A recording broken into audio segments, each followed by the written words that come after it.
hello again. Welcome everyone to this conversation. It's really deep honor and pleasure to see again your wonderful faces. You are the bright professionals in your respective fields.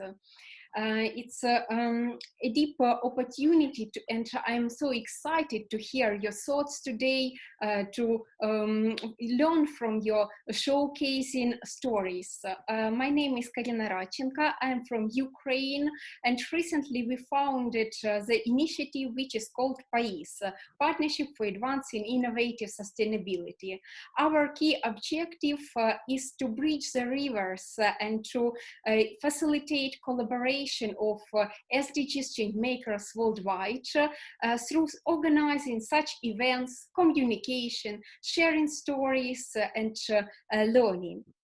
So it's the first conversation in terms of local and regional context, but I dare to hope that it's not the last, and we will have more in future, because this topic is vitally important. Why is it so important and meaningful for everyone? Once the mayor of Denver has said, there were centuries of empires, then the centuries of states, and we live in the upcoming era of the centuries of cities. The cities and local communities play a vital role to its citizens, not only because of proximity. Evidently, citizens spend most of the lifetime, most of the experiences in their local communities. So this environment determines their feeling, not only about the community in particular, but also regarding country in general, and shapes his and her experience. And reaching this sustainable development goal number 11, which is sustainable cities and communities, is about making citizens' life happier and actually increasing their well-being. And in terms of all these pressing challenges, not the least the global pandemics and environmental breakdown, the cities and communities are in search for the answer to the question how to build back better, more inclusive, smarter, and more innovative. And I hope throughout today's conversation we will try to help cities and communities worldwide to find this answer through showcasing your wonderful and just amazing experience in particular fields. So today, just let me introduce our wonderful conversation team. Today with us, trailblazers from more than 5 countries and 7 communities who are leading change in their particular areas. Councillor Martin Fodor from Bristol. He is a prominent Green Party member, one of the United Kingdom's delegation to the Congress of Local and Regional Authorities of the Council of Europe. Dr. Taina Tukiainen from Finland, professor of corporate entrepreneurship and innovation at the Aalto University, as well as Witten-Herdecke, and advisor to the Vice President of the European Committee of Regions. We also have Chineyenwa Okoroonu, World Economic Forum Global Shaper, change maker and enabler from Ghana. She is a social entrepreneur and environmentalist, founder of several very efficient organizations, not the least Ways to Create Hub, They Enable Consult, and others. Also, Jayashri Rao, a founder of Grand Paris Rural and Ecology Center from India, a wonderful initiative that emphasizes on spiritual development of the community, as well as the co-founder, her wonderful daughter Arashana is also with us. It's a deep pleasure. We also have Melanie Lepoutier from France. She is the mayor of Somerville, which is a part of Calvados department of France, vice president of the departmental council. Also, it's very deep pleasure. Thank you so much for joining. And we also have Marilyn, author, editor from Oxford, United Kingdom, a spiritual director and representative of the wonderful community, which is the Initiatives of Change movement. Thank you so much to everyone for being with us. Let me ask you one question to everyone, which is very important to kick off our today's conversation. What does innovative sustainability mean for you? How do you perceive innovative sustainability from the viewpoint of your particular experience, your country, your community, and professional field? Who wants to start with it? I've worked in the field of sustainable development for about 25, 30 years. And to me, the innovation at the start was the integration of social and economic and environmental issues, so that we create an approach that tries to maximize well-being, not just one issue, one environmental issue or one economic issue. So it's about being joined up, and it's about genuine change, because the interaction of social and economic and environmental initiatives means it's less superficial, so it leads to deeper change. And to me, that's really important. Hope that's helpful. Shall I continue? I fully actually agree what Martin said. I mean, for me, those issues are the same.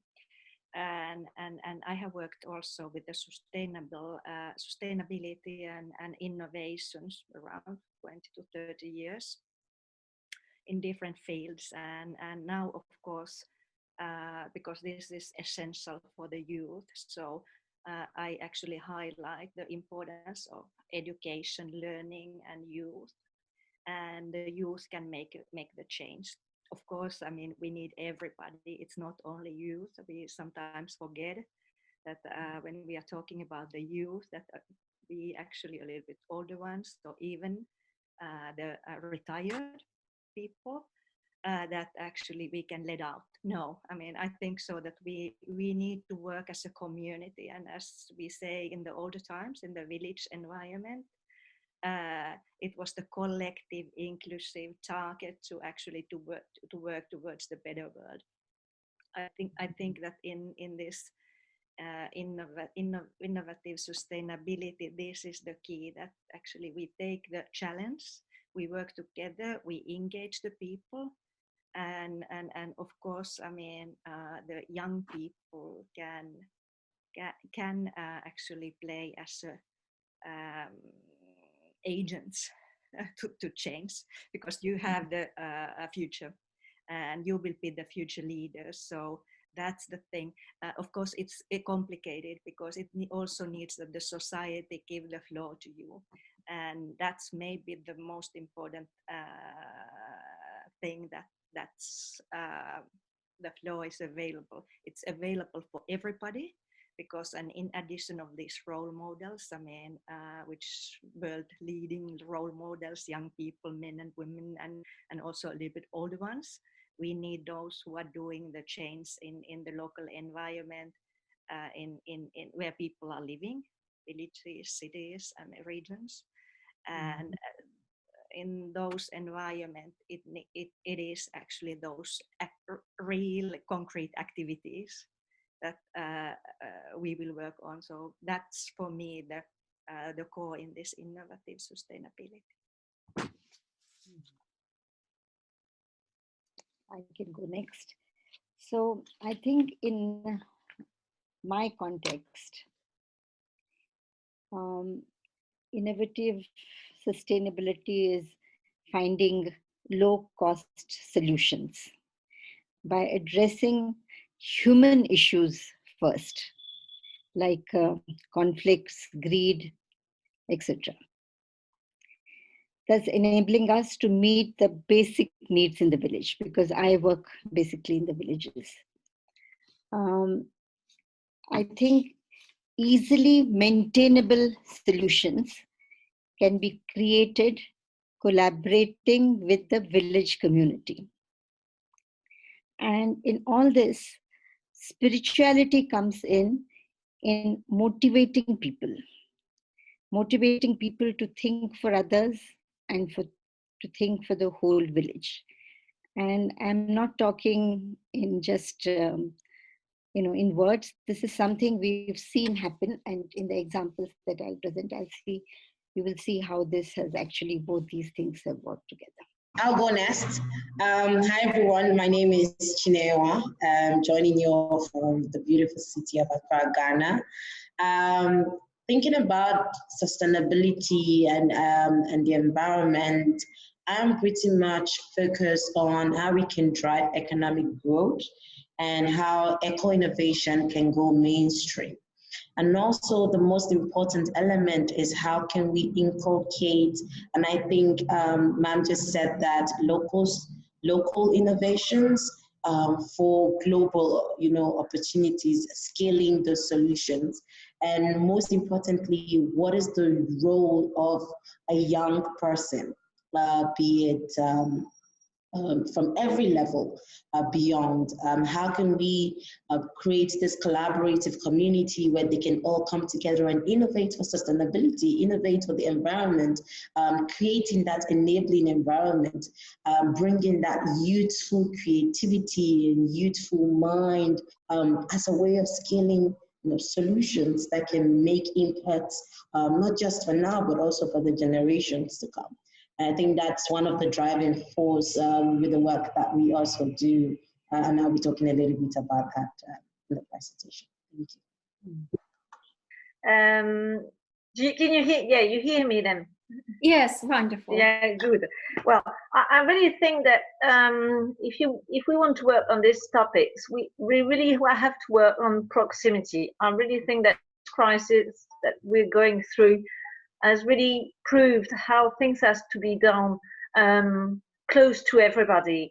I think we have to think worldwide, cannot think other than worldwide, but we have to act local wide because things have to be done on the very first level. At the beginning of the crisis, a very old woman in my village told me that everyone was useful where he was. In case he was doing things properly. And I really think that's how we have to work, is just give people the confidence in what they can do on their own, locally, on any topic, any function, any theme about one of all these 17 goals, which is very, very wide. But I think this, once again, I really think about this very particular period that we're going through, and I think that people have time to think, and they have to know what they need, what they really need. I think we have to come back to what we really need and what we really lack as well. And thinking about this, then we can really target some goals about things that would be useful for us, for the community, and for a bigger community, which can be world. And we see that we cannot think without other countries, but also that we have really to think of what we can do on any level, which whatever we work on, environment or liberty or rule of law or education or whatever, but anyone, even in a small village like mine, can do something for worldwide consideration, but acting locally first. I think that's really important. Thank you so much. Yes, maybe I can pick up on that. My writing career has been about writing about people making a difference on whatever level, and that fact that anyone can do something to make a difference where they are. And that link between what happens inside people and what happens around them, because I think one of the main obstacles to creativity and innovation is actually the things that tie us up inside, the addictions, the fears, the hurts, the greeds, the acquisitiveness. And if people can find freedom from those, then creativity is liberated, but also what they do becomes sustainable. I mean, taking sustainable on a different level. Thank you so much for such wonderful contributions. It's really very comprehensive, and I think it's a wonderful way to start our today's discussions in terms of different aspects which you've highlighted. But the key is humans should be the first in terms of citizens-based approach. We shall focus on the community cooperation and facilitate it as much and as possible. And also, as Melanie mentioned, we shall think big, but at the same time do small actions on our local and regional levels to make a change, because all the changes in the world start with the community, with individual. And today we will discuss also these topics in terms of individual spirituality, in terms of innovations, how to reach this innovative sustainability. Let me invite to speak Councillor Martin Fodor. As I mentioned, he's from Bristol, and I have to also highlight that Bristol in 2015 has received the award as European Green Capital. It is also said to be one of the most innovative and smart cities, not only in the UK, but also in the world. And Martin has been actively working on contributing to making this city smart, as it also started from the community. Martin, please, the floor is yours. Okay, thank you. So yes, so I've been working on smart cities and a report for the Congress of the Council of Europe on behalf of the Governance Committee. And so I'm just going to use that as an example of some of the sustainability issues that I've been concerned with, and looking at the positive benefits, but also the things we have to be careful about, the cautions. You know, this is a technological issue, but also a social issue, and we have to look at how it is designed and who it affects. So I'm a delegate, as you heard, at the Congress. We're preparing a report on smart cities and smart regions. And the other thing I've done is contribute to a report of the Green European Foundation, which works across the continent as well. And it's called a Charter for the Smart Cities. In fact, they've just released a video in various languages about that charter as well.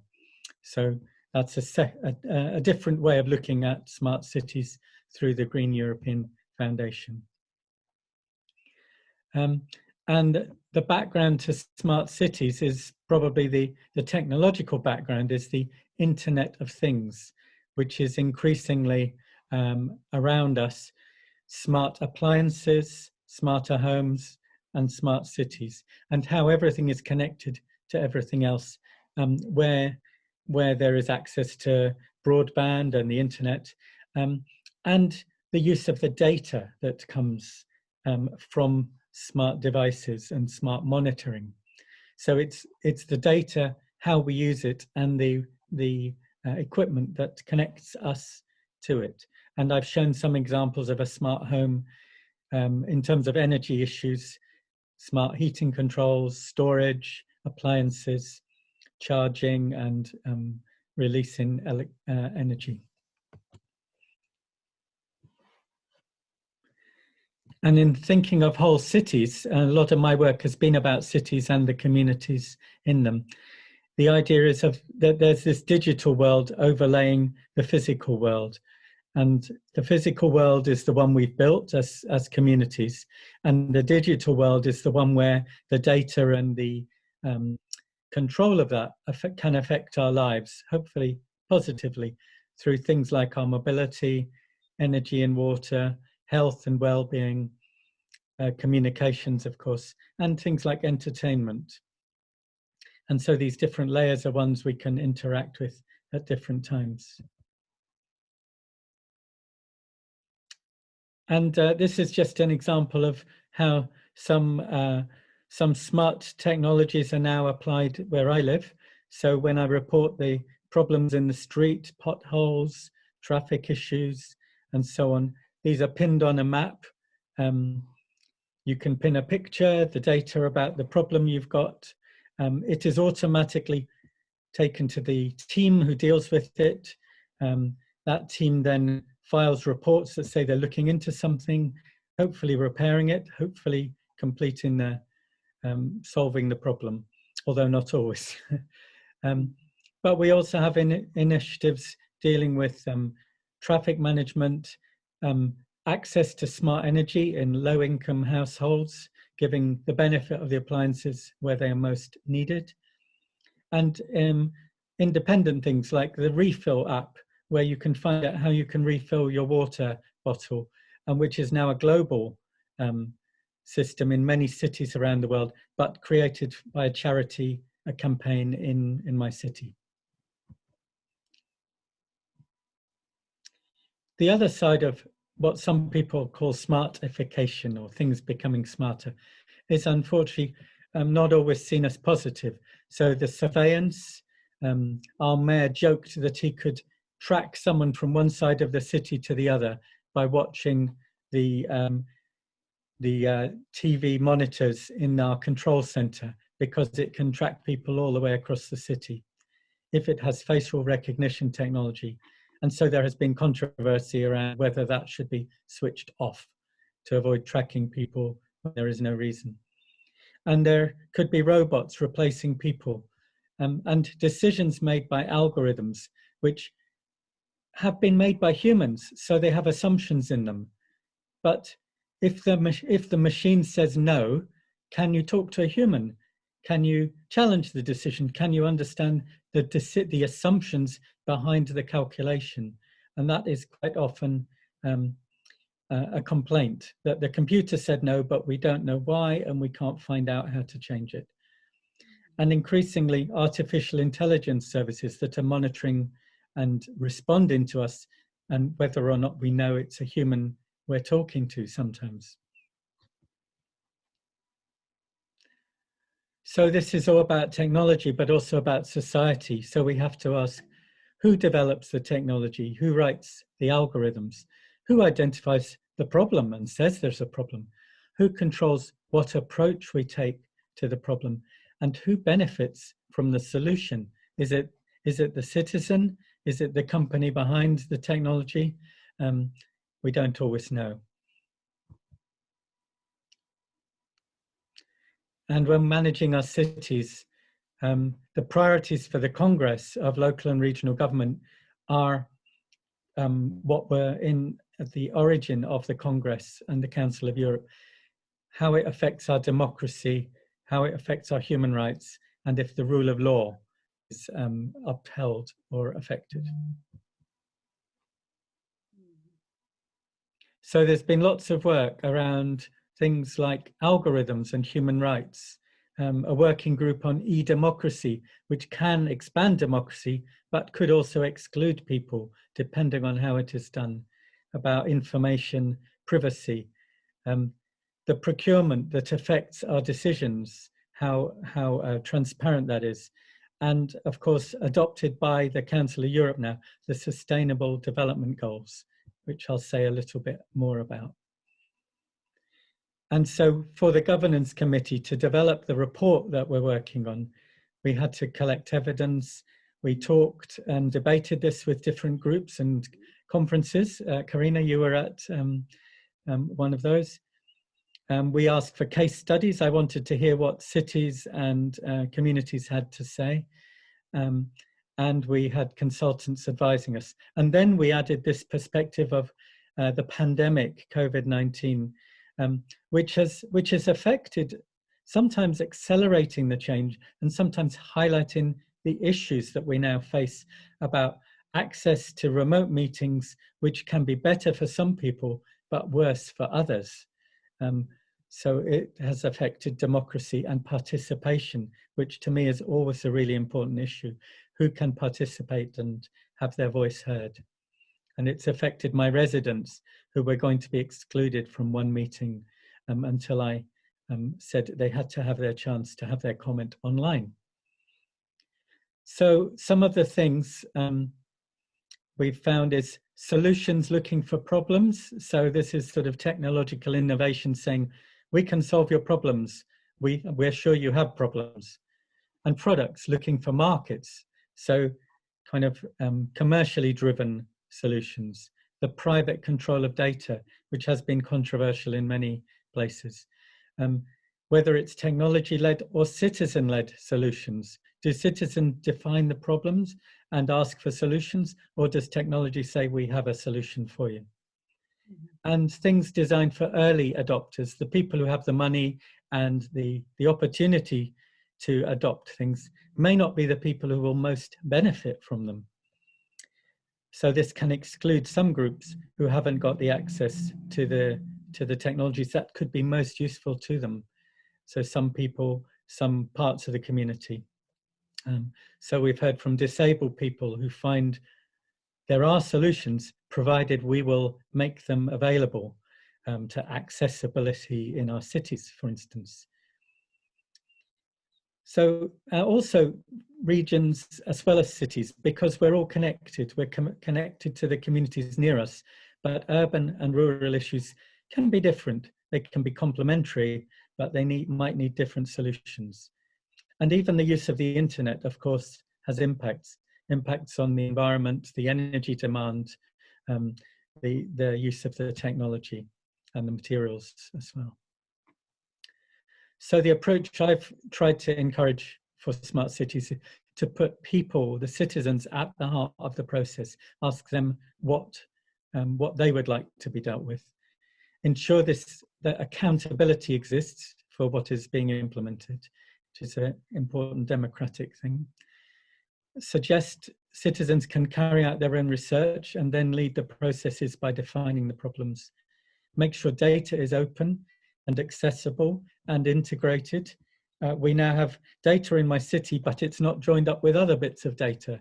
So we were early in making open data available, but we've been slow in integrating the data that helps people join up the whole story and solve the problems. And of course, we want to identify how sustainable development goals are supported. We've done some case studies. I won't go into these, but these are about helping citizens to make smarter decisions about the environment, helping disabled people access and assess inclusion and transport solutions and decision making. So just a reminder of the Sustainable Development Goals, and 12 of these are most relevant to governments and communities, and so not all of them are being followed by the Council of Europe and the Congress.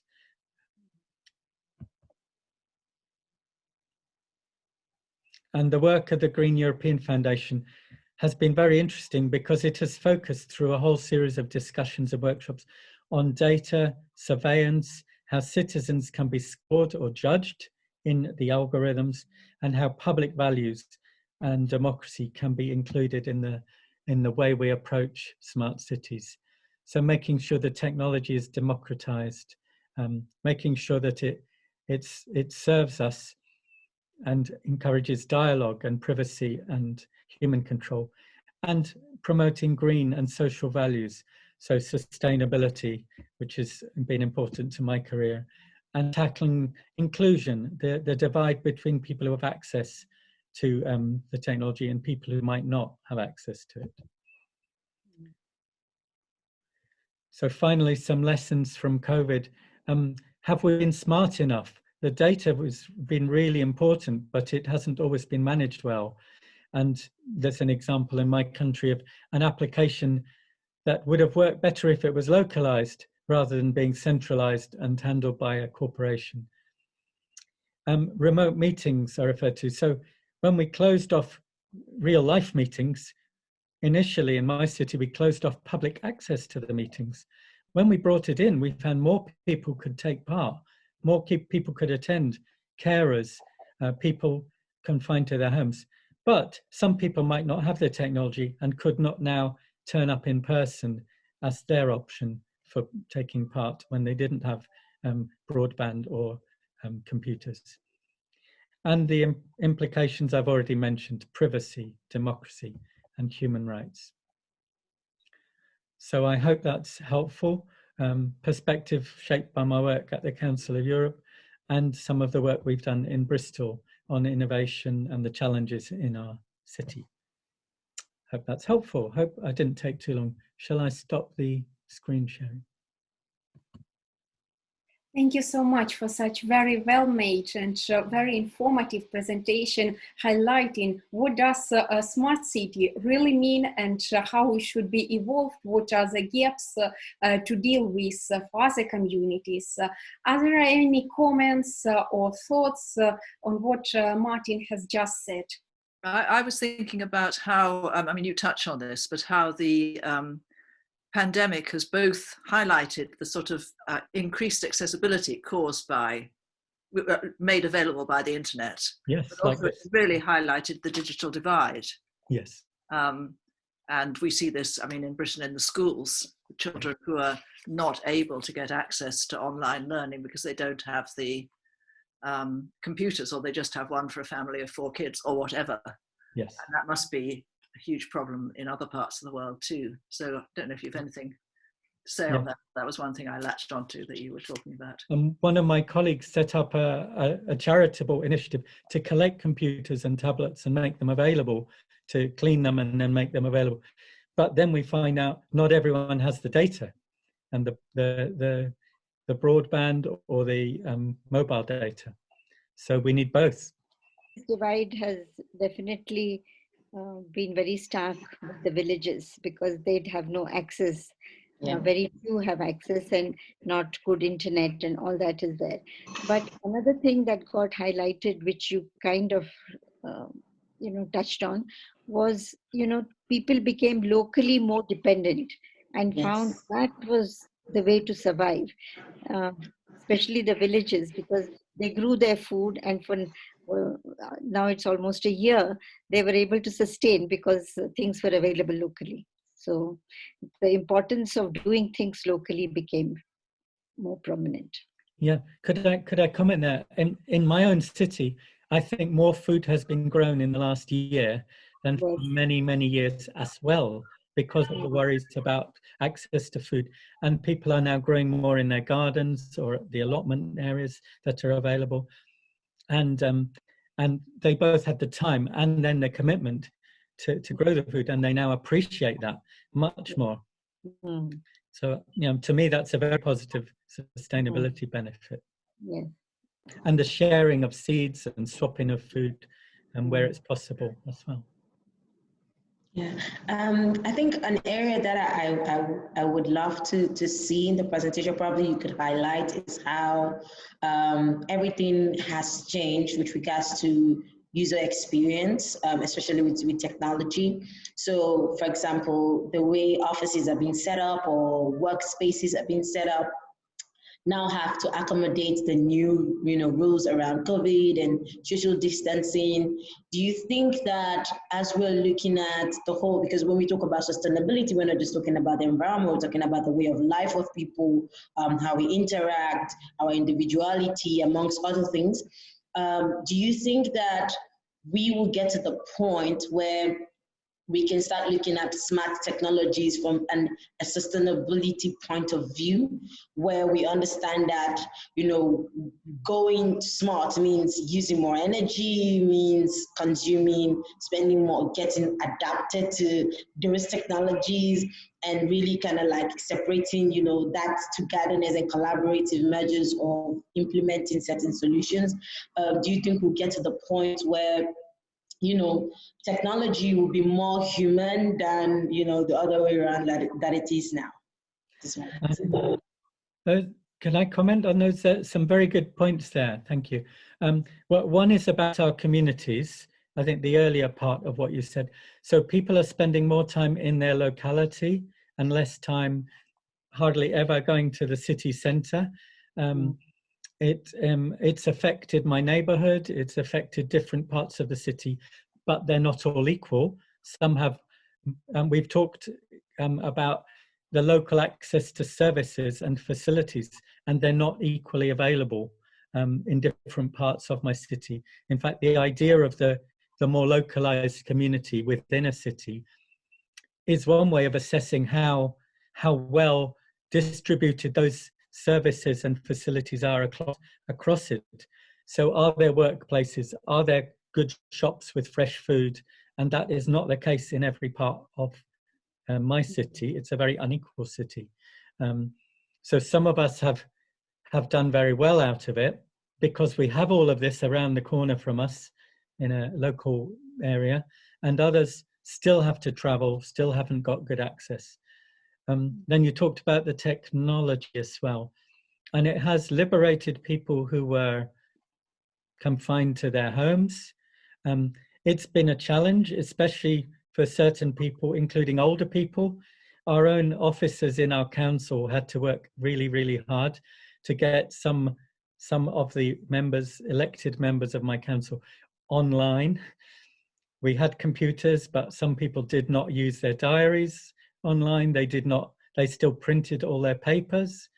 And, you know, it was a terrible waste of materials.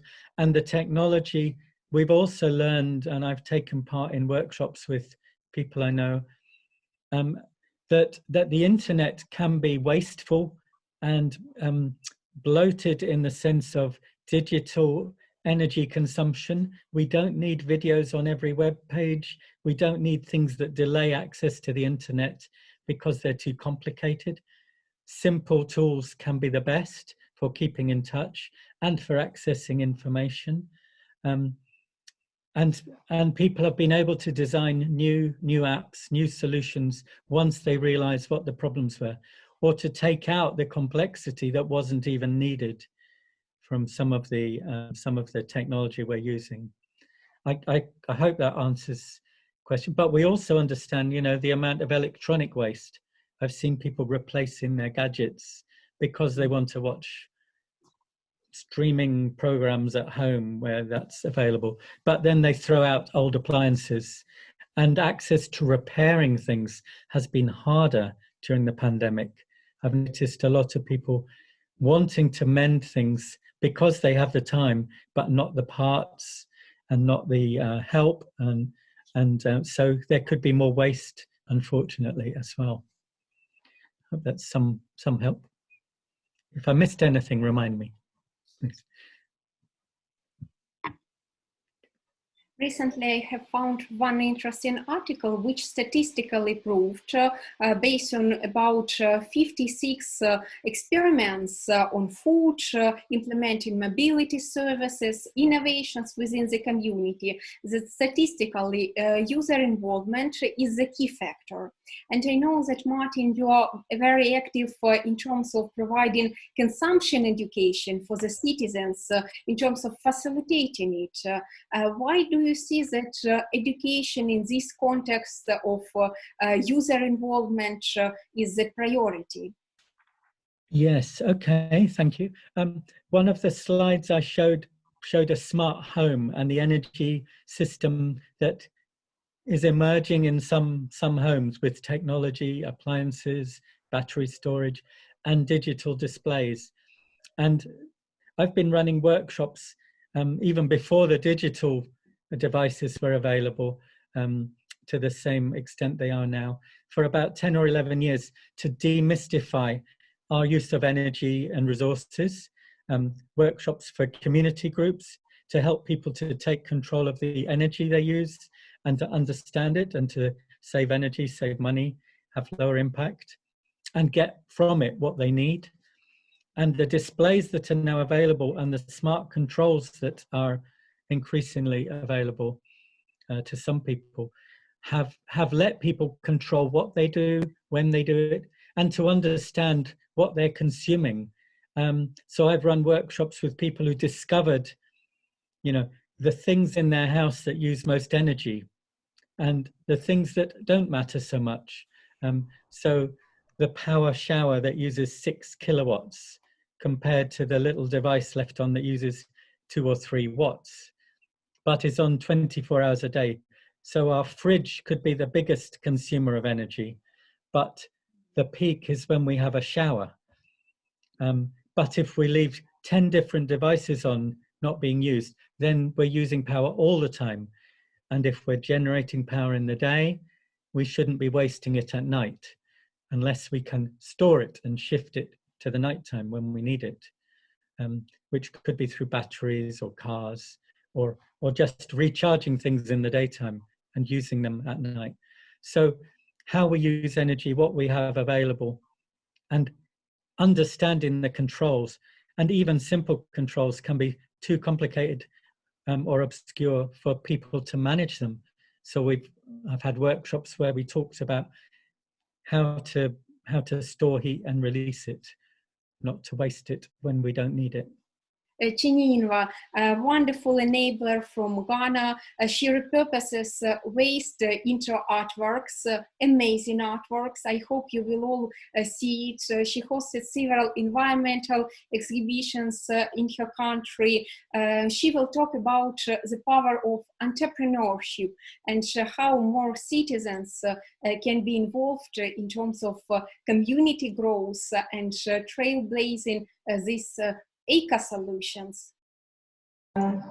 Thank you so much for having me. I really, really enjoyed the first conversation with Martin. Thank you so much, Martin, for being very detailed in all of the information. I'll be very brief. I have another meeting in a few minutes, but I think I would jump in and jump back because I really want to hear from every of the speakers, and hopefully we can have a very engaging conversation. So I'll be talking about the power of eco-entrepreneurship in enabling communities. I run an organization here in Accra, Ghana, that's focused on championing innovation, focused around environmental sustainability and solving some of our communities' environmental and climate hardest problems. We bring together young enablers like ourselves, but of course with the support of experts, as well as those who have more experience and skill sets in the areas of environmental sustainability, innovation, climate, amongst other things, to educate and enable these young people to look at the bright side of eco-entrepreneurship. When you talk about, especially in this part of the world, I really would not be able to, I'll be speaking basically in the context of Africa, in this conversation. We realize that when we talk about environmental and sustainability, most of the things that come to mind is waste management or recycling. And people are not thinking about, the green technology, smart cities, sustainability with regards to community-based activities, innovations around how we can make our lives easier, amongst other things. But in this presentation, I will be sharing with you, how the different elements of environmental sustainability with focus on eco-entrepreneurship can drive our community, enable people who are disadvantaged in our communities, create job opportunities, as well as promote economic growth. So meet Kweku. Kweku is a young guy who lives in Ghana. Every day of his life, he has to commute to work either through a public transport or a car or a bus. Kweku goes to work, probably comes back home, really don't have any other, friends activities, really don't care about what's happening. All he cares about is his source of livelihood, making sure that, he's living. But Kweku is one of the 20% population of the young people who live in Ghana, or would I say across Africa. Now meet Mama Ama. Mama Ama is a young woman who has, a child. She has to juggle around taking care of her family, getting groceries, making sure that her family is okay. And she really doesn't care about what kind of products to get. Does it affect the environment? She really doesn't care about, or really doesn't know much about what environmental conservation is, what sustainability is. And she makes about 32% of the population of women who actually lives in Ghana and across Africa generally. Now meet Ya.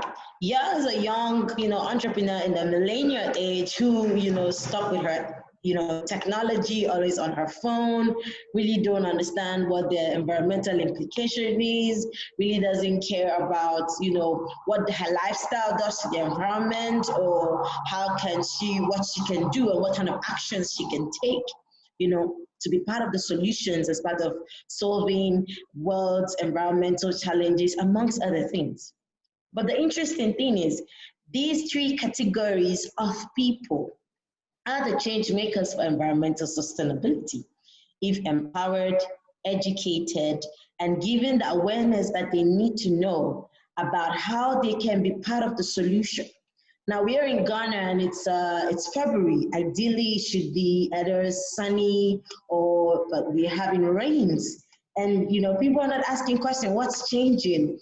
During the December, the festive season, we usually used to have like harmattans and it's very, wild, but it was raining all through. We didn't even get any of those experiences we used to get. So what that means is times are changing, things are changing, but who is asking questions, every day? Now, we have to look around, the focus on the challenges. Sorry, I'll go back. So we have to look at what the challenges of eco-innovation is. In order for someone to innovate for sustainability, they need to identify that there's a problem.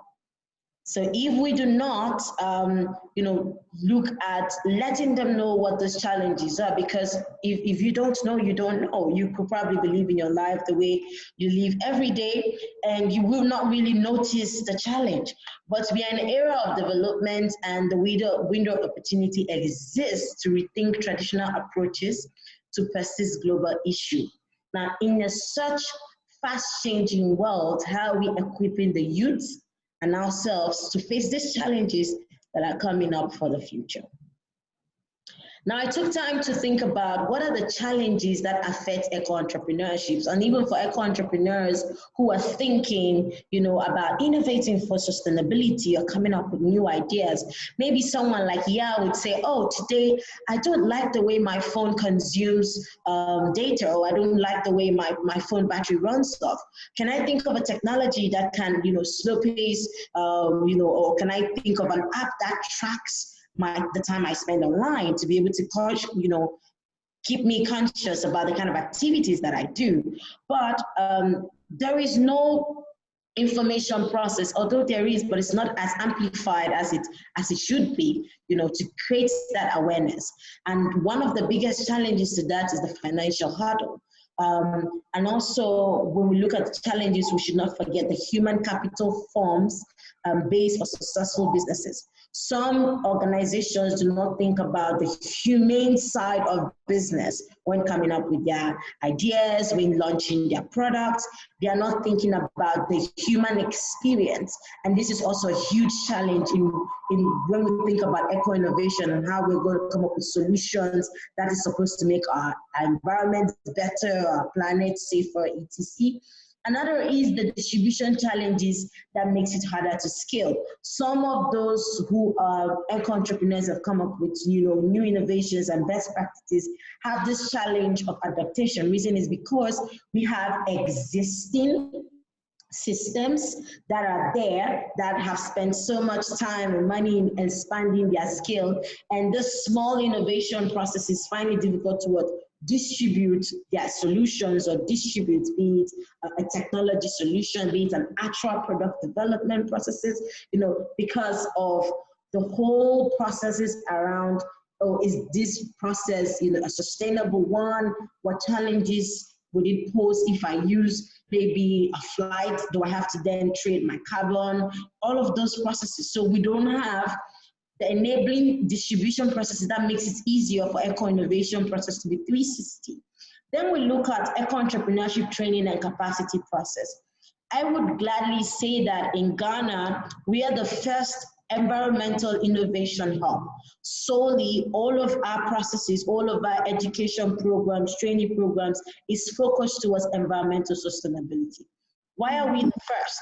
Why can't we have more institutions and organizations? And this is beyond, I know in India there are some organizations that push environmental sustainability, but it's not a core. It's either infused with any other program, but it's not a core process. So we need to look at, processes and education, entrepreneurship, where these young people can start considering eco-entrepreneurship as an option. I want to be a lawyer. How about I want to be an eco-entrepreneur? How about I want to be an environmentalist? I want to be a recycler. I want to be a green technology innovator.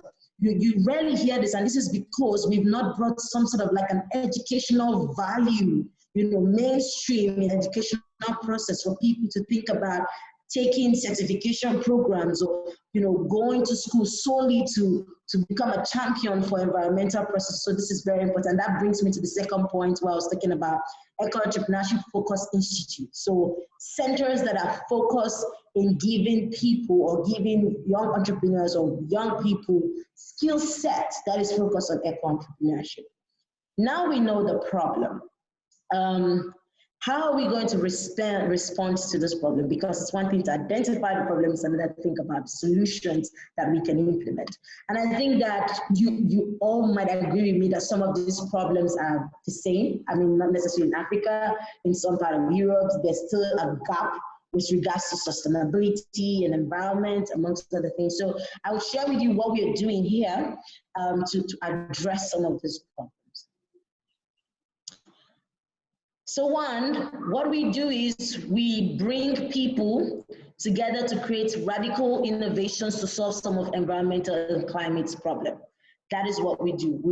Every opportunity we get, we bring people together. Now, I want to say with the challenge with that, COVID, what's happening? Well, for European countries, and I think also for some part in India, the restrictions has been very, very, hard and people don't come out. But for us here, it's not the same.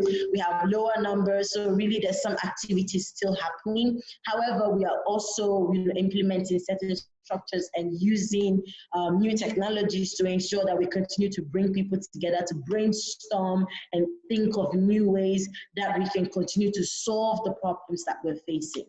Second is we have combined principles of sustainability with STEM education.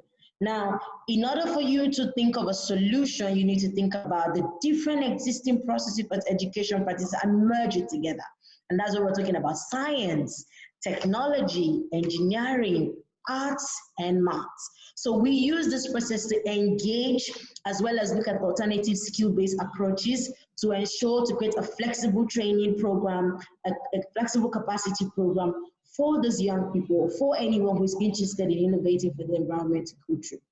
And then to the part that I really, really love the most is to develop a talent for business and industries that will shape the future of tomorrow. It's one thing to start thinking about ideas. Every single day we have young people coming up with new businesses, new products, new services. How about we create an engineering process that enables them to think about the environment first before launching that idea? That way, the user experience, the user design, the solutions that they're preferring has the environment in its core process. That way, we wouldn't now start having companies now thinking about implementing environmental policy if they have done that from the beginning. How their products will not be doing any harm to the environment if they have thought about that from the beginning. If we encourage industries and organizations to do this, at this point, I think we would not have some of the major challenges that we have today. Example is if you look at the packaging industry, coming up with trillions and zillions of plastics in the ocean. If they had thought about the challenges that plastic would have posed to us, 10, 20, 50 years ago, I doubt we would be having this problem. So we need to look at a process where we get people to think, before coming up with any product, any service, any innovation, any idea whatsoever. Now to some of the basic areas that we think that we do and we think that is very important when looking at eco-innovation or eco-entrepreneurship, or even coming up with any ideas. Research is very, very important. Research is very, very important. The good thing about this age is we have technology, so you don't really have to start cracking your head and going to the library and reading every single word. There are tons and tons of information online that you can just replicate, not necessarily duplicate, but replicate and look at how it's, you know, reflects or relates to your own community and adapt so that way it's customizable and you can easily execute. Then we talk about innovation. What is innovation? You know, when you talk about innovation, the word is so huge that people think it's like you have to bring aircrafts and bring mighty things. And sometimes it's the tiniest, easiest things. It's as easy as taking, creating products from paper. It's as easy as coming up with things from bamboo and thinking about sugarcane and all of those natural things that we have that we can transform to new products. So innovation is very important. Then to the creation aspect of things. It's one thing to innovate, it's another thing to create. So creating is the process of, you know, making sure that all of those elements that you've researched and innovated is easily, you know, usable. People can access it, people can feel it, people can interact with it. I think that's the most important thing. Then empower. If products and innovations and solutions empower people, that is the most important way to scale up any idea. You need to get people to understand that they can connect to your product, they can connect to your services. So just to chip in, we've launched what we call Africa's first eco marketplace. This basically is a marketplace where eco businesses can come and list their product. So it's like a Alibaba online or an Amazon online solely for eco businesses. Now, one would say, oh, why would I just list my product? I can just continue to list it Amazon because Amazon is a bigger company, right? As compared to you guys, we don't know you. But what we're doing is telling the story of the eco entrepreneur. So it's not just about listing your product, it's about telling people and educating that my product does little or no harm to the environment. My product is tailor-made to empower my community. The materials used for my product or service are fair trade. The technology backed by this is used by solar energy, renewable energy, so we're really doing no harm. So our ability as eco-entrepreneurs and as eco-change agents to tell the story behind our innovation will empower people to think differently towards environmental sustainability. Then to some of the objectives that I think that we should focus on, and that's to promote inclusive and sustainable economic growth. Think about productive employment and decent work for all by inculcating entrepreneurial culture. We need to look at increasing the value of waste as a resource so people can learn and appreciate it and see its importance. I know in Sweden they're using they are recycling almost all of their waste into what? Biofuel, and that's a resource, it's no longer waste. People get paid to pick up waste at this point. So we need to start putting a value into it.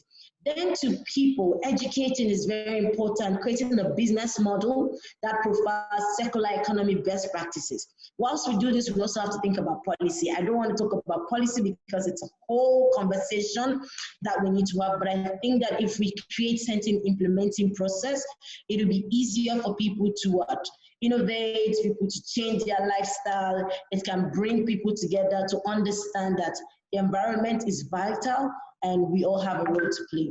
Then for the planet, I put this here, I said, imagine all the waste that comes from our homes, schools, offices, processed directly for recreations and innovation products and services. That would really be the best thing. We will not have fishes in the oceans getting suffocated by all of this product packaging. So this is also very important. Now I'll show you some of the products that we have developed from all of our training. They are made from 100% waste materials. Aside, of course, the combining agents that I use abrasives, but every other thing is 100% recyclable.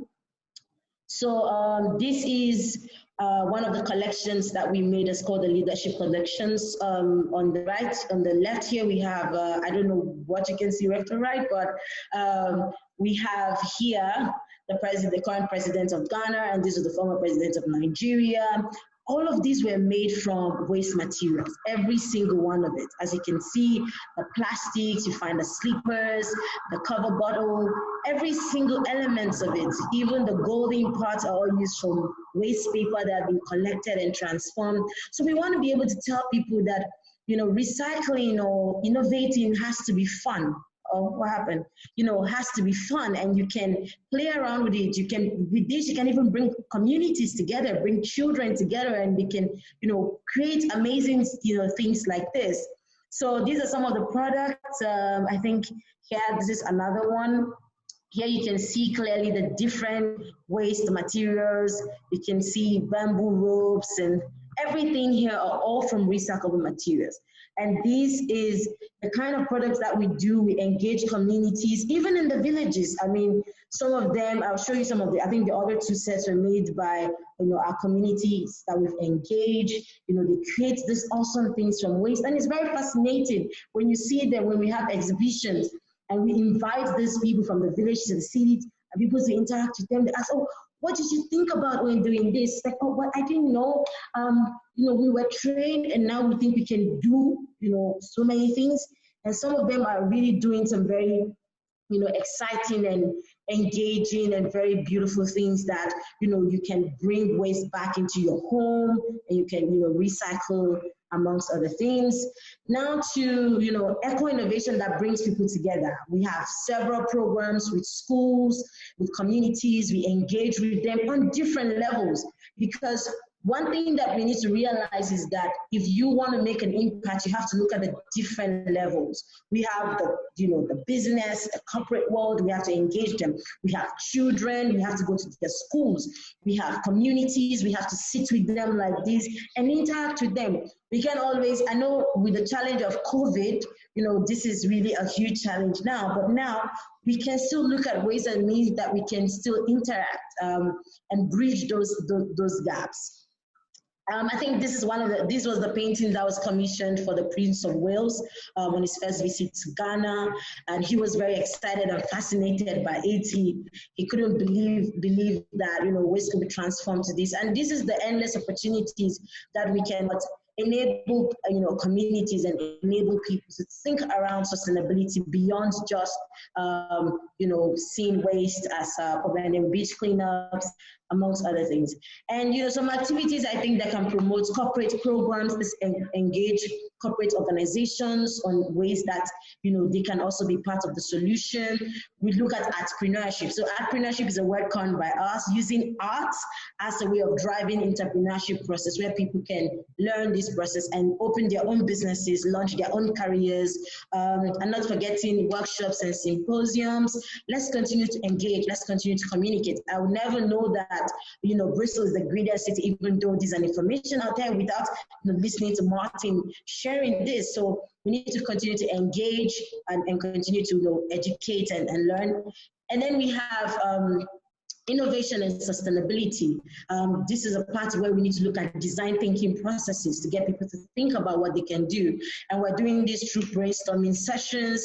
We have hackathons and boot camps where we engage youths, and these now are moved online. So we have weekly, monthly programs. We also do partnerships. So if anyone here is interested in launching any of these programs, we can design something and have it online. Now, thanks to COVID, we can do anything online at this point. So let's look at these approaches.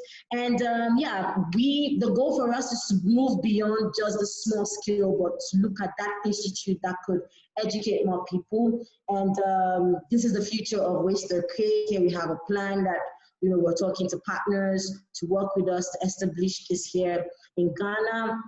You know, just a place where young people and people can feel like this is like a heaven, where I can find that tool I need, I can find that research information I need, you know, to learn, to develop, to commute, to meet more people, to collaborate, you know, really. So yes, that's pretty much it. Thank you all so much. I hope I haven't been speaking a lot, but I'm very passionate about this topic of eco-entrepreneur, because when I look at myself and how far I've come, I am a HR, like a human resource generalist. I didn't study environment or anything, but I fell in love with it. And I decided to, you know, educate myself and empower myself. And every single day it feels more exciting and fascinating, because you keep learning new things. The world is changing. You keep seeing new innovations and new ways at which you can impact the environment. And I feel like if we all have that commitment, the sky obviously, you know, will not be our limit. All right. Thank you.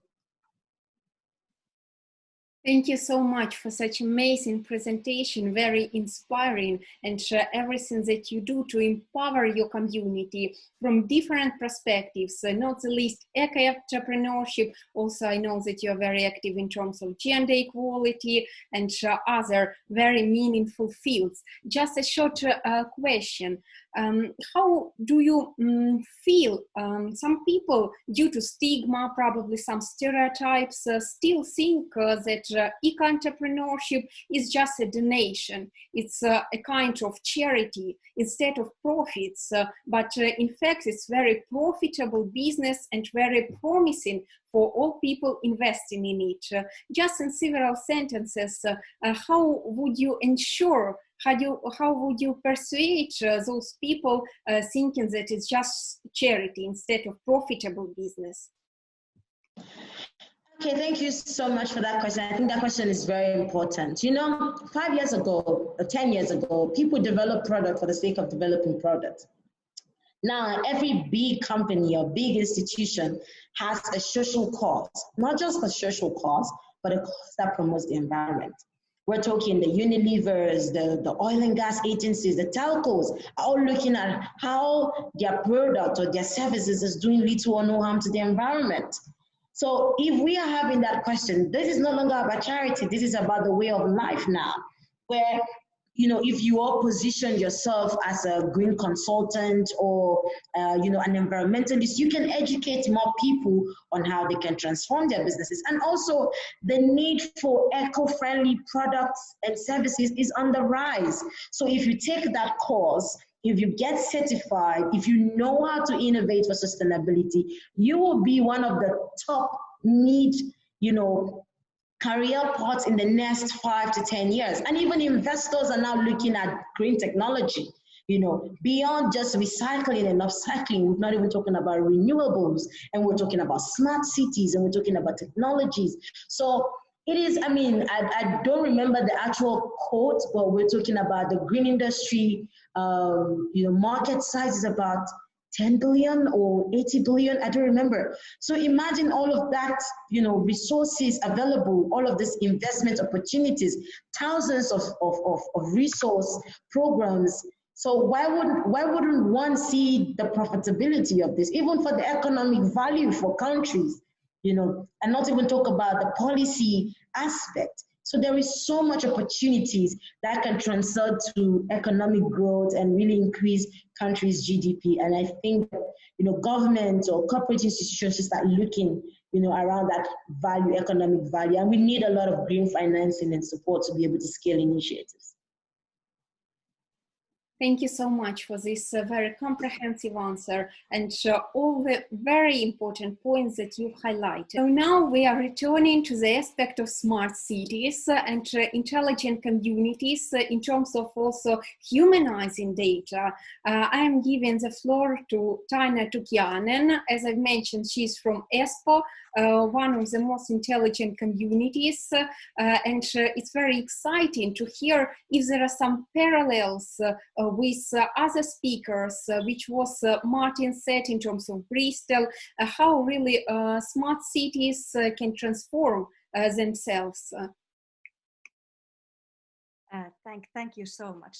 Of course, there are lots of similarities, and I could also speak about smart cities because that's one of my research topics. And as an example, we work on smart city initiatives with the industry, and we actually now are working together with the autonomous driving, the things that actually Martin mentioned with global leaders.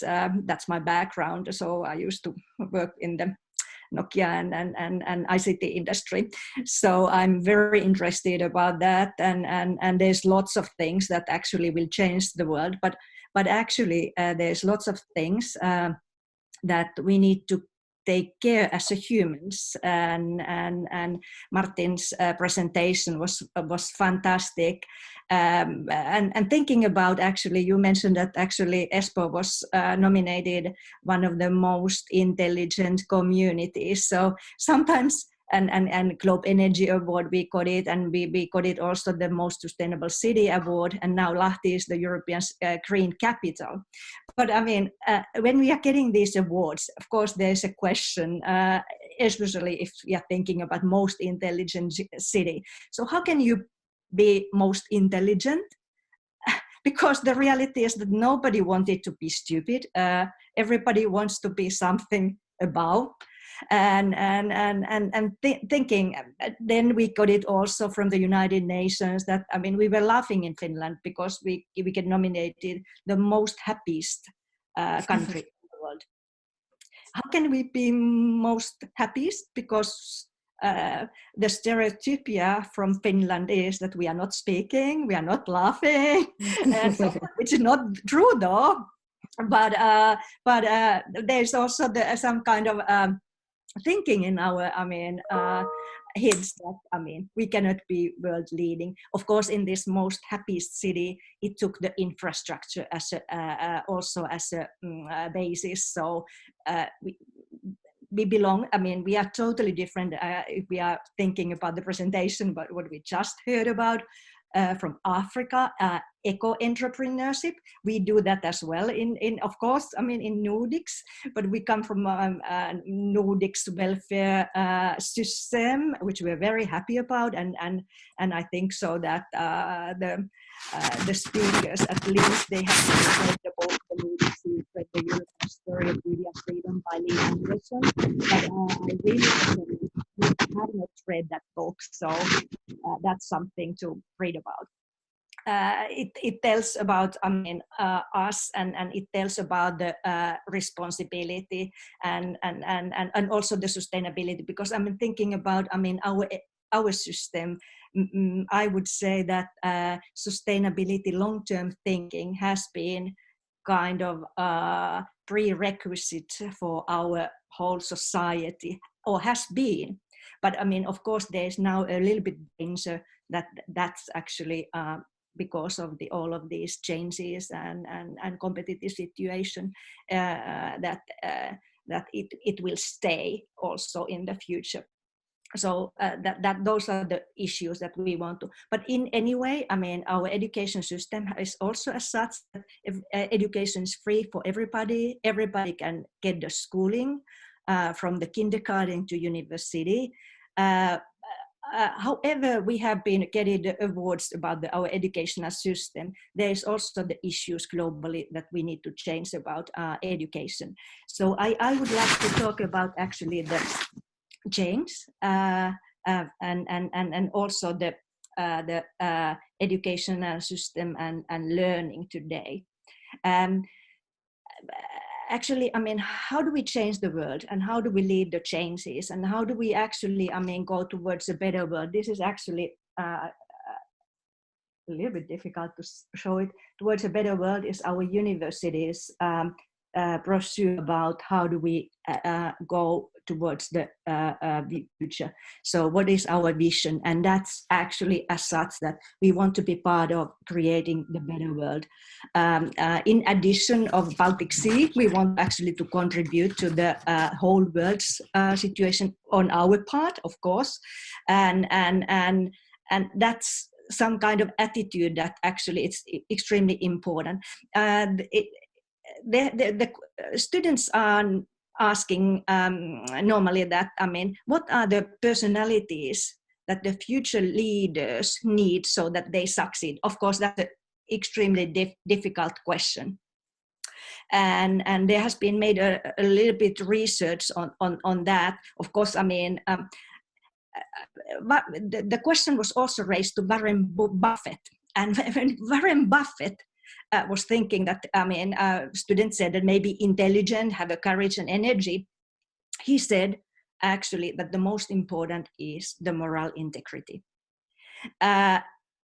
I think so that this is totally changing that, what is required for the future leaders and the things that actually, our survey got it, and also a couple of other colleagues' survey was that the future leaders needs to be emotionally intelligent, empathic, open, and have the sensitivity to the context. They need to listen, empower, interact. And it said that a good future leader coaches, gives the opportunities, creates spaces and places for interaction and collaboration. And good leadership is all about good collaboration. And that's extremely, different than what has been the traditions for education and learning earlier. It has been very individualistic. It has been success and books based. So it's changing totally that what's required in the future. Of course, it's also as such that our generation is the youth is changing heavily. So if we are thinking about future sustainability and digital transformation, our hope is the youth, next generation and youth. And because the youth is already more knowledgeable, capable, and so forth on the technological things. We all know and that we ask our kids to help us if we have a problems with any digital things. But even though we can do the digital jump, so we did it in this pandemic. So those are the hope that this digitality, sustainability, and also today that actually we are speaking here, pretty nicely in our homes or working places together now globally.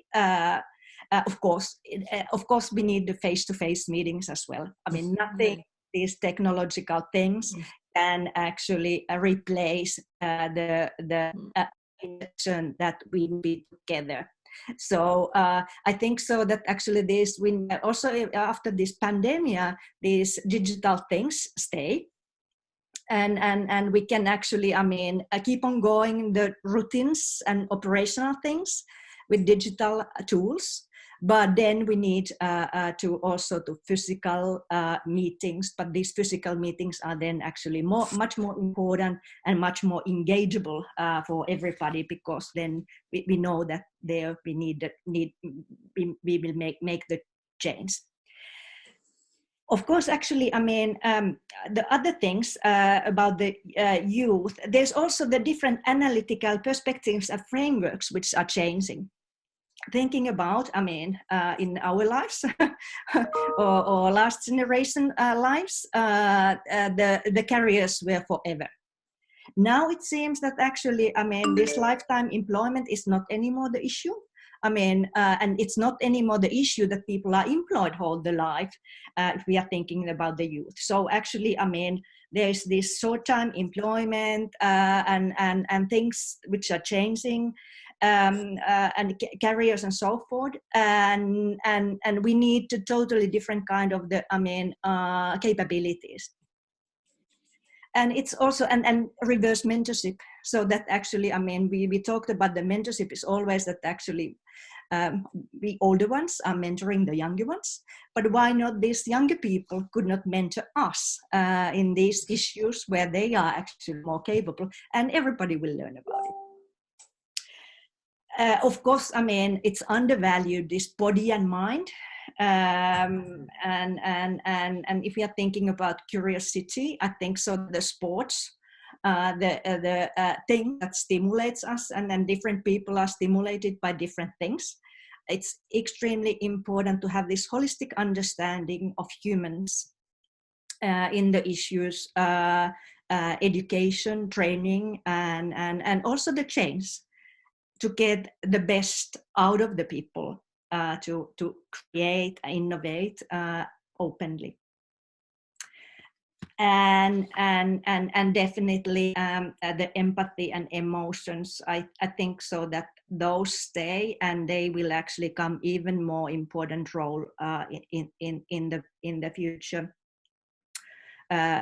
because of these technological advancement. Because we can do everything in the technological terms. Of course, there are lots of areas which we don't know. As Martin actually was mentioning some of them, the society, ethics, technology and ethics, especially artificial intelligence has a lot of issues. Who has the power to dominate locally, globally, and so forth? How do we need to legislate this new kind of technological advancements, artificial intelligence, IoT, and you name it? Of course, because if we are looking the companies, of course, industry, we need the industry. We need to actually have all stakeholders in an alliance to create the better world. But of course, if we are looking the global companies, of course, their target is to make profit and get the power. And to get the power, it's also actually, puts us and especially legislators to the very central position, so that actually the legislators are aware and in right timing, also the issues that needs to be actually, legislated, so that, the world will be better, human, and it will change to that directions that we are willing to. Because nobody wants that actually, the coders will drive the world, which could be the actually case if the legislation and policies are not there. Okay, anyway, there's much more positive things, of course, in the technological advancement.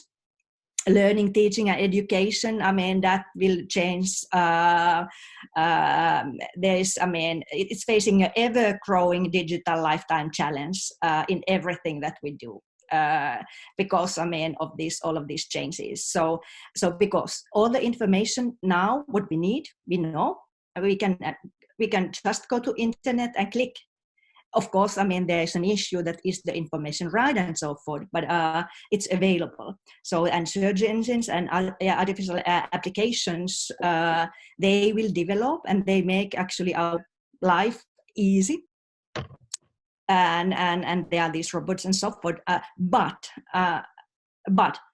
how do we then actually in the future are working together so that actually this society will be better? And there won't be this kind of disadvantage, these developments related to security, privacy, these kind of issues, so that the world will be going to that direction that we everybody wants, at least we responsible humans. And of course, there's lots of needed about understanding, and also the decision. What is clear? It's clear that there will be the change, and that's sure in everywhere in our society. But of course, we want to guarantee that it will be responsible, sustainable, secure, and trusted. A trusted one. Every nation and every city and local community tries to work towards that. So, that's for sure, and that's excellent. So, we have a pioneer actions also. We had actually a report in Finland about the digital chapter just before this, just after this corona situation happened, and Finland put huge efforts on digitalization development activities. And of course they did, but that remains to be seen. That wants to be leading example, real-time economy and economic and financial data, linking those together and better target the public services, and also develop artificial intelligence and so forth. And that was done by Prime Minister, and our Prime Minister is a young lady and has got it now, actually getting the attention also in the Time magazine lately, and it's actually among the 100 political leaders in the world. So she has done actually, at least in the vision sense, nice things. And then there was also the issues about building the trust, building the security and privacy to the systems. And every society, as we know, has also those attempts that are not going according to this, and we had it also in Finland, even though we are developing. So we had it the case, I mean, this was Vastaamo was the firm, and 40,000 patients, where that was a subcontractor to several hospitals, and they had the personal data which was leaked out. And now actually there's 40,000 people, and there's, I mean, lots of business leaders, lots of, I mean, famous people, lots of, I mean, ordinary people and so forth, whose personal data is now leaked out in the unsecured networks. And of course that's the one of the issues that is still done now and will be actually, I mean, issue. But I mean, this was even bigger issue, and it done even earlier, that we need to build on the cybersecurity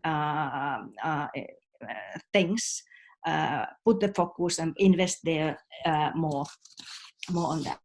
Even though you are investing, we all know that there is, I mean, happening these kind of things, and hackers are going to be even more leading position than actually the officials. So the world is changing. So that's my actually key message, and we need to also change the education and teaching accordingly. And there is a huge change coming, and I would say that, I mean, we need to drive towards the better world by solving the current societal challenges everywhere in our cities and communities. I think that's the most important thing.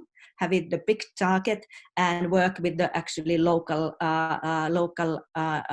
challenges then also, and do the concrete things. The concrete things are those which are then leading us to be the leading also in the world and globally.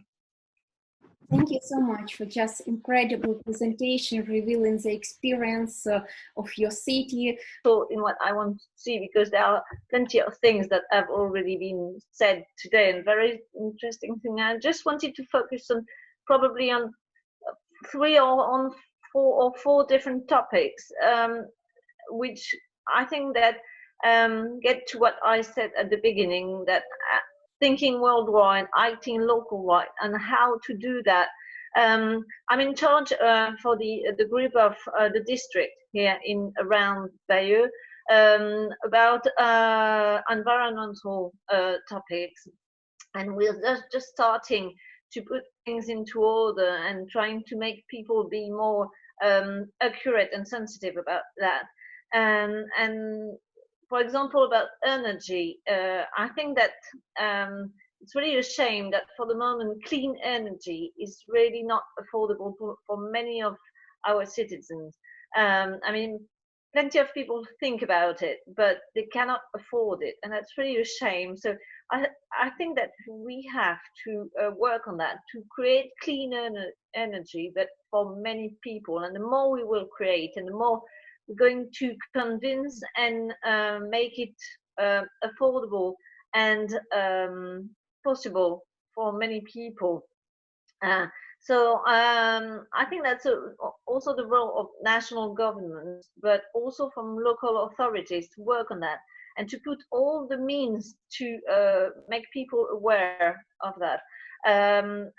Here we're trying to work on that can seem small things, but on solar register, so that everyone can have a clear look about how his roof can welcome solar energy or not. But just because we are, I think people here are really much, let's say, disturbed by all the adverts about all this kind of energy, and right and wrong adverts about it, and so that they don't know how to deal with this kind of thing. And I think also that the local governments have to be the first to do that. They have to be examples. They have to create the movement that is going to impose things and to make things makes people think about it. Same for the companies and the factories, but it's a big work to do about convincing people. For responsible consumption and production, here we're working on and I think many of the districts and local authorities are working on their own local food program to work about small food industries, local farms, local fisheries, because we're quite close to the seaside. And I think that once again, the local authorities have really to make people know what is produced here, what can be available here, because many people have just the same habits every day to just every week to just buy the same things, not really thinking about where they come from or how they've been made. So we really have to help all the local producers to make them to give them money and means to make them the product well known from all the people here around. And I think we really have to do it. We can here in the department. We're going to do it with the schools and the elderly residents as well. So that the first steps is to do that with the people with big enough, I would say, quantities, so that it can be really recognizable. That's exactly the same with the no plastic using in all the food that is served in all the schools, in high schools, in college and university, but also in all the residences and homes that welcome elderly people, because there are quite many here as well.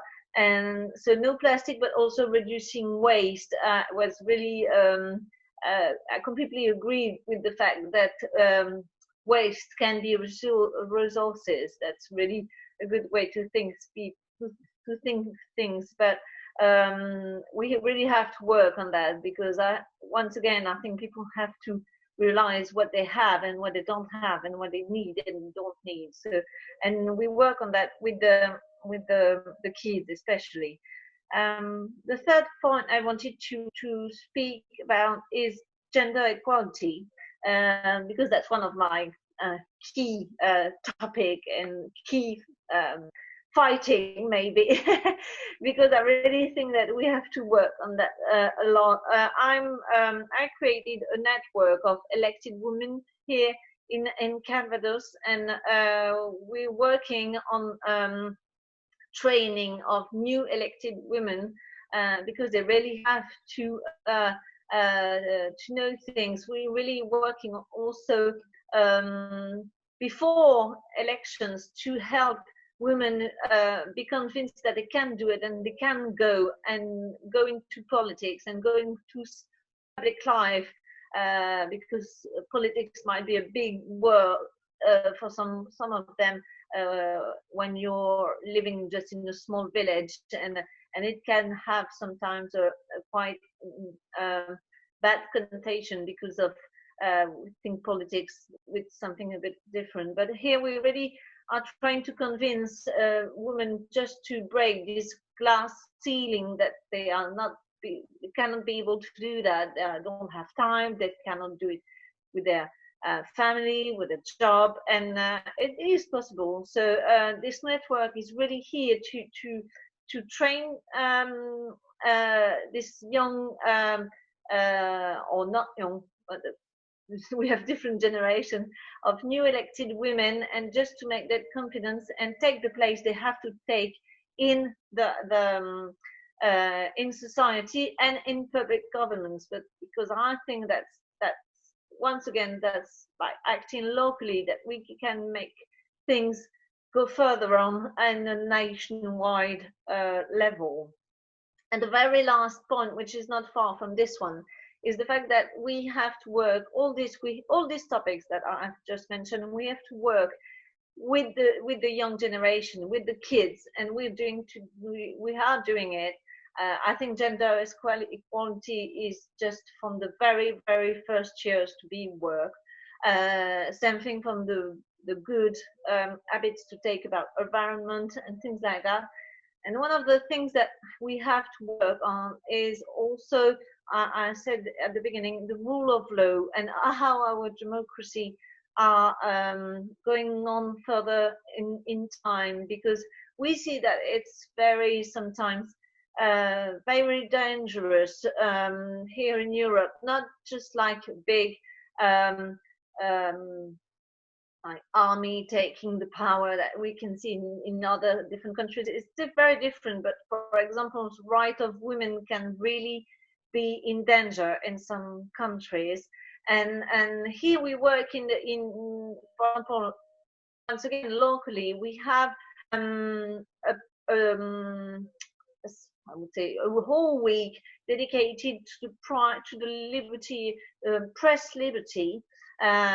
We are gathering about 300 to 400 worldwide journalists, war journalists, war correspondents who are coming here to train new journalists, but also to have meetings with kids, speaking about their jobs and how they're working, and how democracy is really linked to this liberty of the press. I know the Council of Europe is now dealing with this topic as well, asking the Venice conference to make a year report about this. And I don't know if I can share my screen. Just trying to from last year for more correspondence every year in October, and we have plenty different we have exhibition and that are shown from war correspondents from all over the world coming here to give their testimony about conflicts everywhere in the world. And so we have an exhibition, I said, on different jobs about linked to war correspondent as well. This one was about a fixer, Vadim. We have something about Hong Kong this year. We also have cinema with films about conflicts. It was Syria. You have this one of official secrets. And we also have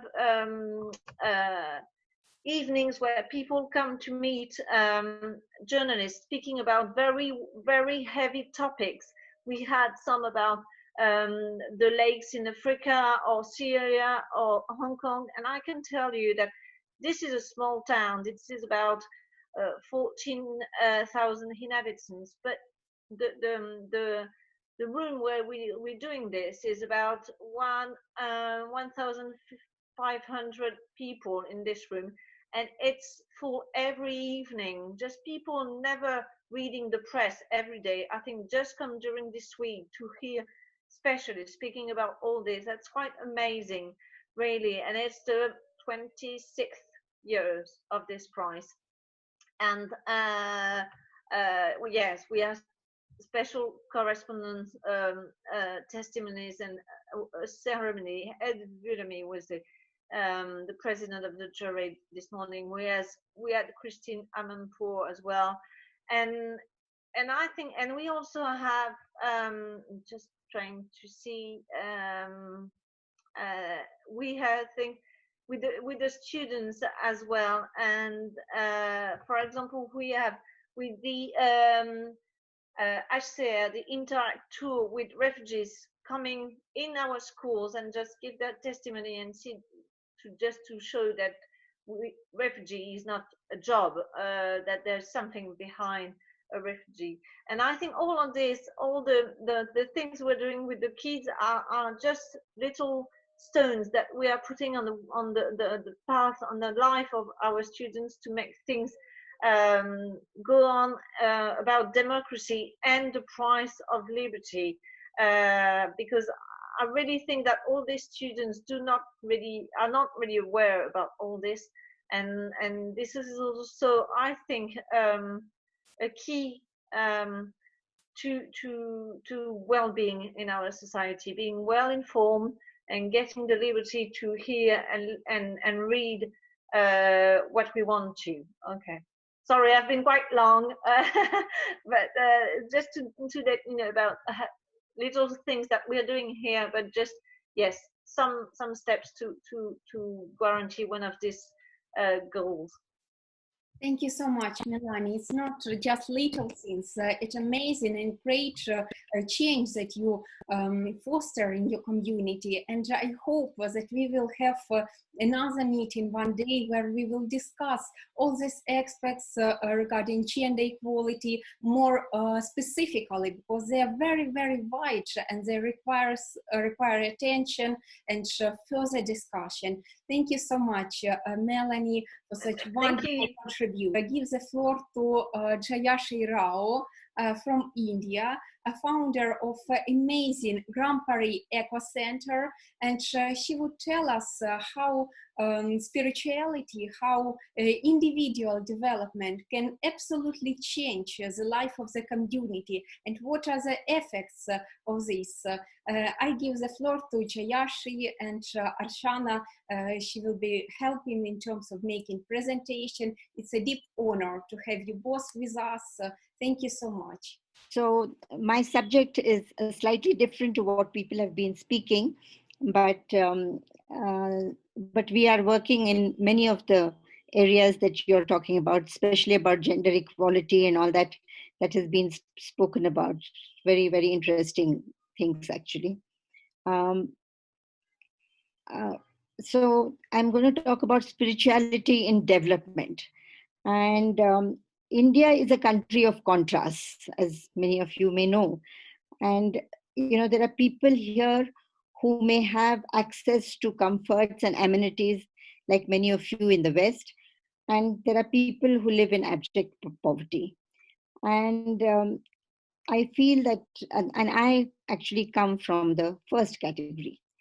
And I believe that it was the deepening of my own spirituality with a practice of daily time of reflection that motivated me to give up a flourishing business and to start working in the villages and to really try and find solutions.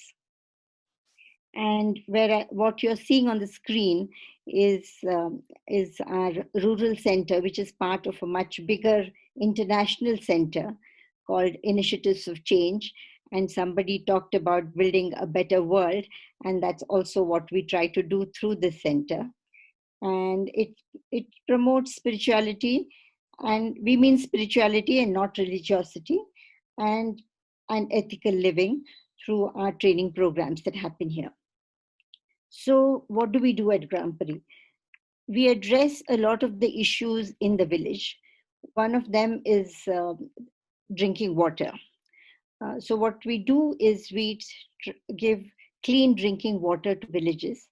We make this available because there are a lot of springs in our area where we work, and the water is used by the villagers, but these springs are not protected.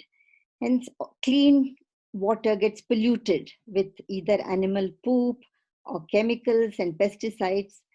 And so clean water becomes polluted when it reaches the villages. We help build these spring boxes that you can see. And this is done with voluntary work done by the villagers. And we also work on spring shed. We do work to see that the water in these springs increases. And this has given clean drinking water to thousands of people. That how does spirituality come into this? So I would just like to share the story of a person called Sanjay Biramny, whom you'll see now. And I'm going to be a voiceover for him because he speaks in his local language.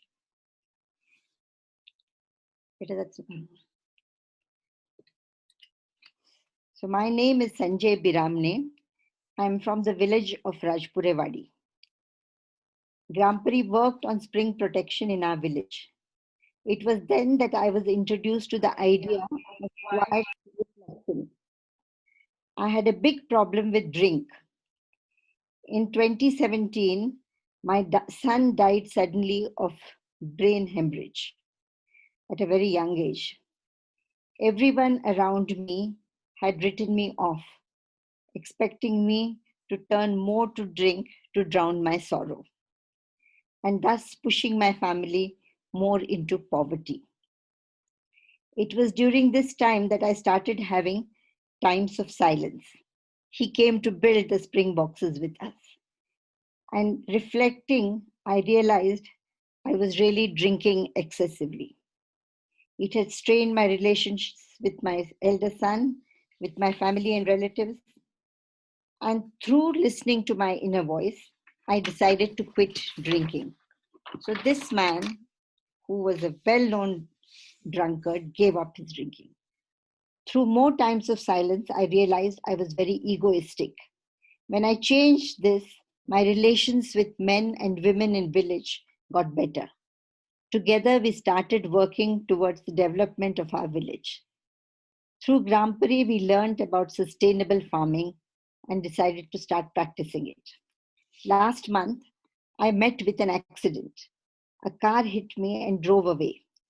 I lost the big toe of my right foot. Later, when I came home from hospital, I was full of anger and wanted to take revenge on the car driver. Again, during quiet reflection, I had the thought, this body is God's gift. If a piece of it is taken away, I shouldn't feel disheartened. Thinking more about the accident won't help me in any way. I stopped thinking about the accident and forgave the car driver. This gave me a lot of peace of mind. So Grampari works on various aspects of development.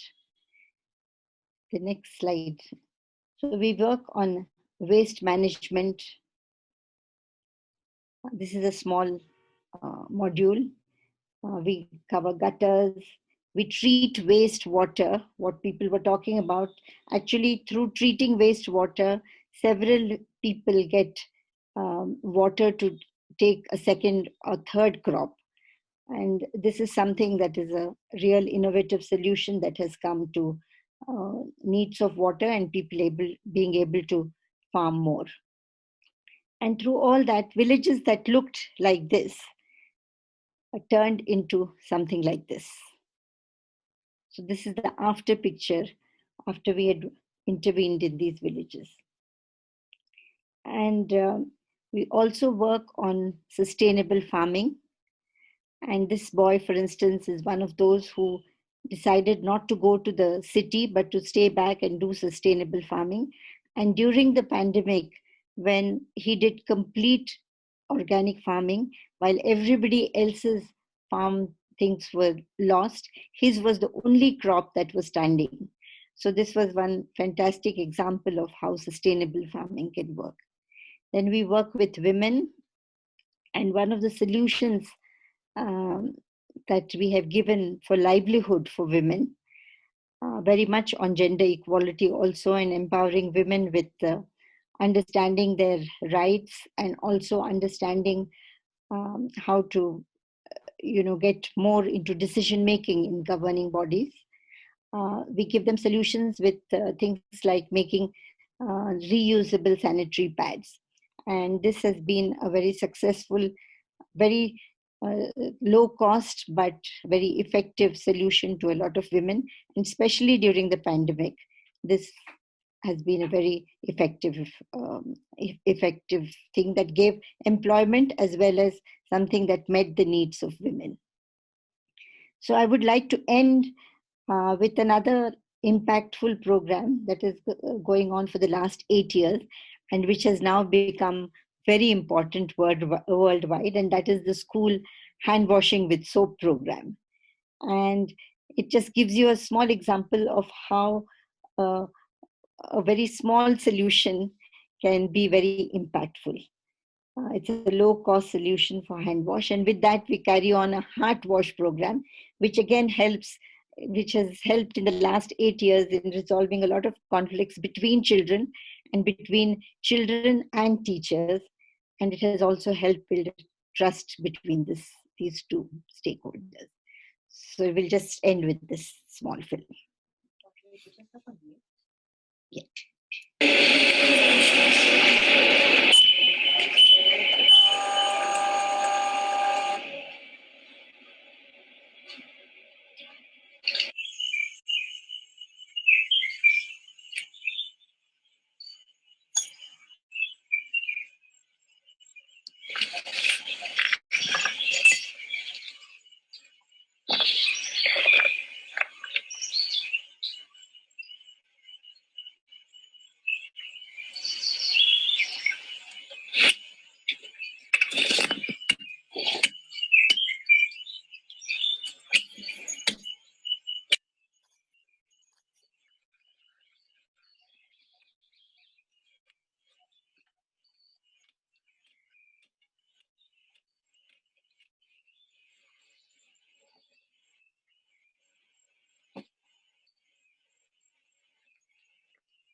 Wonderful and very powerful message. Thank you so much, Jayashri, Ashana, for everything you do within your community. It's just incredible how these small, very simple things, but they can transform the reality. They can change lives. So, Mary, you're also the author of very powerful book, Bread, Bricks and Belief, Communities in Charge of Their Future. Would you like to comment on this case? You're also the member of the Initiatives of Change, and I know you are facilitating the women's circles, the women peaceful circles. Would you like please provide more details in terms of what Jayashri said and your vision? I clicked the wrong one there. I've visited Grandpari. I've been very fortunate to do that. And I've really been really inspired by some of the stories that I've heard there, and particularly about the women's empowerment. Stories of villages where traditionally widows have been shunned and had to keep in their homes, and the celebrations when they decided that they would welcome the widows back into full membership of society. Or the woman who had never been allowed to get by her husband to go to a town and buy things for herself, and the liberation and joy that came to her when she was able to do that as a result of the two of them finding a new relationship. So I think these grassroots examples are very inspiring, and they link somehow into these much bigger things we've all been talking about. And I just wanted to say a little bit about one particular program, an international women's program that I'm involved with called Creators of Peace. which is active in more than 50 countries around the world. And its key tool is the Peace Circle, in which a small group of 10 to 12 women gathers over a weekend or a series of weekly meetings to share their stories with each other and to explore their potential as creators of peace in their country, communities and homes. The programme was launched 30 years ago by a Tanzanian cabinet minister and women's leader, Anna Abdallah Mzekwa. And she believes that peace was much more, obviously, than not fighting, than avoiding conflict, that it was about all those basic needs which the Sustainable Development Goals enumerate. And she was also concerned about our tendency to blame the lack of peace and justice in the world on other people. She said, we all pretend that someone else is the stumbling block, but could that someone be me? So I'd like to share a personal experience of Peace Circle to give you an idea of how they work. This one took place around my kitchen table about 5 years ago. There were 8 of us, all living in Oxford, but born in 5 different countries on 4 continents: Latino, African, and European. 4 of the women had children in primary school, and we timed the Peace Circle to fit into that precious couple of hours when the youngest children were in nursery school. One of the women was involved in direct action on the environment. Another had grown up on the streets of El Salvador. One had lost her husband to suicide. A 4th was involved in her country's liberation movement and was married to its leader in exile. A 5th was Russian, looking after their small children alone while her husband worked in Angola. And in spite of all this diversity, when we spoke from our hearts, we had so much in common. Each woman had a chance to share something of her own story. And we looked at a range of questions related to the challenges of peace in the world today, and also at the personal qualities we need if we're to change things for the better. What are the sources of inner peace? How can we listen properly to other people? Where does forgiveness come in? Is it even possible? The group continued to meet regularly when the Peace Circle was over. And at one of these meetings, the woman from the liberation movement said that the Peace Circle had saved her because it had helped her to find reconciliation with members of her community who had been attacking her and undermining her relationship with her husband. They have 6 children. He is often overseas. This freedom of spirit helps her to keep going. A year ago, we did a survey of peace circles around the world and found that in 2018, there had been 89 peace circles in 21 countries, in which over 1,000 women took part. In Kenya, peace circles have brought together women in a remote community where people have died in fights over cattle and grazing. They empowered the women from the groups in conflict to unite and go to the men and tell them this is enough. And then they had a huge celebration when they all received their certificates for taking part in the Peace Circle and said, you know, now I'm prepared for my son to marry someone from your community, and all these things. In Johannesburg, they run peace circles for young people in deprived communities where domestic violence is a big problem. Follow-up after 1 year's program discovered that 2/3 of the 300 participants had made positive changes in their lives as a result, including returning to school or finding work. As a writer, my main theme over the years has been to tell the stories of people who have made a difference. These are usually people who, like the creators of peace, believe that the key to sustainable and innovative change is to be the change you want to see in the world. Often I ask people what keeps them going, what makes their work sustainable. And the answer often lies in a personal experience which has changed the way they look at the world and live their lives. Thank you so much for this contribution, very touching. I'm just reminded of the words of Mahatma Gandhi: if we could change ourselves, we can surely change the world, as all the change in this world starts with our souls and with our hearts. Thank you so much for such an amazing discussion, full of ideas. As there are some finalizing comments, please feel free to make them. I was just going to say it's been so interesting to meet all of you and to take part in this discussion together. And everyone, it would be really nice to have some more time when we could sort of talk back and forth more. Yeah. Similarly, I was also just going to draw a parallel to some work I did many years ago with the story from India. So thank you for those videos, because I worked with a research group who was looking at simpler technologies and lower cost technologies, called the Intermediate Technology Development Group. And it reminds me that we don't need high-tech solutions for a lot of problems. Quite often it's simpler things that are just as important. And indeed, there's even a theme in the smart cities agenda, which is dumb cities and using natural solutions instead of high-tech solutions, because there are simple, natural ways a lot of things can be managed already, and we don't need to add lots of technology. We just need to keep using the things that work. And thus you showed with washing hands with very simple equipment, that's good enough to prevent lots and lots of disease. So thank you for reminding us of that. But it's good to meet everyone today. Yes. Very interesting to hear everyone.